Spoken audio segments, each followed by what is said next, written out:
ये वीडियो जो आप देखने जा रहे हैं, ये भीखू भाई बाया अपनी पत्नी के साथ, हंसाबेन बाया के साथ में यहाँ ब्रज 84 कोष की यात्रा करने आए हैं दुबई से। उनकी गाड़ी के अंदर बैठ करके जा रहे हैं। हम ये जानने की कोशिश करेंगे भीखू भाई से, आज उनकी यात्रा का पहला दिन है, उनको अभी तक 2 दर्शन प्राप्त हुए हैं।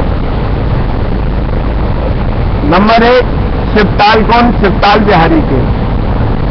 नंबर 2 ध्रुव जी का, नारद जी का दीक्षा देना।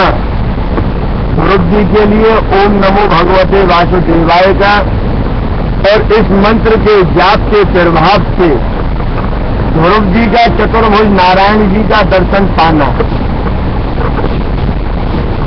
अभी भीखू भाई से हम ये समझना चाहेंगे कि अभी तक जो यात्रा में उन्होंने दर्शन यात्रा किया और पैदल चलने वाले यात्रियों को देखा, उससे उनको कैसा महसूस हुआ?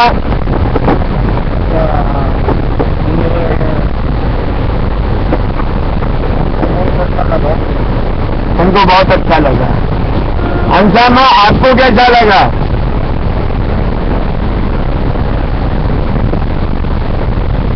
उनके साथ में ये पटेल काका क्यांથી આવ્યા છો તમે? રામ ખંભાલિયા છે। પટેલ છો? आहे વારે વાહ। મૂળ નામ તમારું?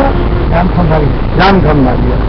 અહીં બ્રજમાં તમે આવ્યા છો, અહીં તંદી તમને થઈ ગયા છે, હજી લગી તમને કેવો લાગ્યો બ્રિજનો અમારો મથુરા? બહુ સારો લાગ્યો। તમારો મન લાગે છે અહીં? मन लागे जी। एक 84.com के लिए आपने समय दिया पटेल साहब, आपके लिए धन्यवाद।